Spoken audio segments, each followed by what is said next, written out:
Du ski depuis 70 ans, de l'art au sommet depuis 8 ans, Courchevel voit les choses en grand. Jusqu'au 17 avril, les meilleurs artistes urbains s'y donnent rendez-vous. Courchevel, c'est toute une histoire.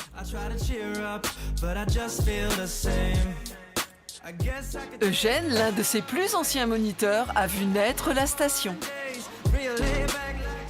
Courchevel 1850 a débuté en 1946.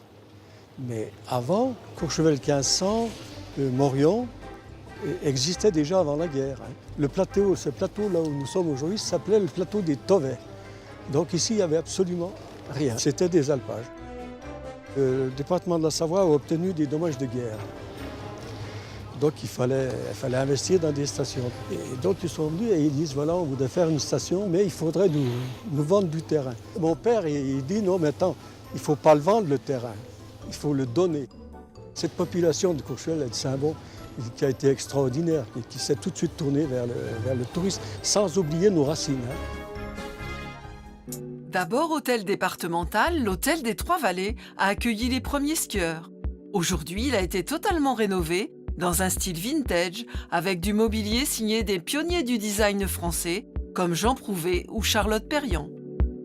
Si le Chabichou ou les Érelles ont marqué l'avènement des hôtels de luxe, suivi par Cheval Blanc il y a 10 ans, le dernier né, c'est le Barrière des Neiges, qui vient d'ouvrir cette saison.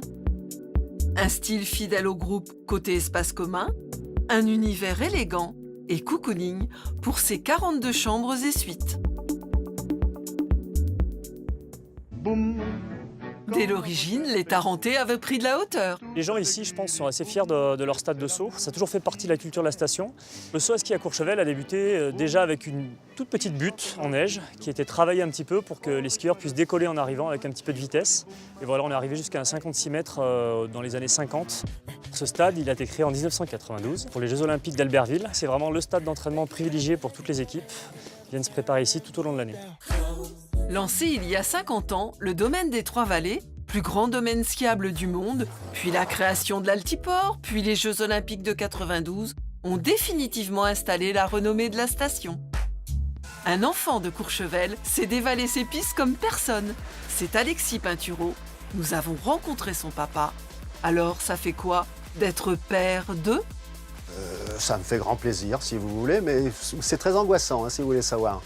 Vous savez que j'en suis à un stade où je ne regarde même pas les courses et je les regarde uniquement après quand il y a un différé, parce que quand il a été bon, il y a un différé. Quand il a été mauvais, il n'y a rien, donc du coup, je vois rien. Nous sommes arrivés en 1962. Je suis arrivé dans avec les valises de mon papa et de ma maman. Ils ont créé cet hôtel en 1974. Pendant ce temps-là, je faisais mes études et je suis revenu prendre cet hôtel en 1984.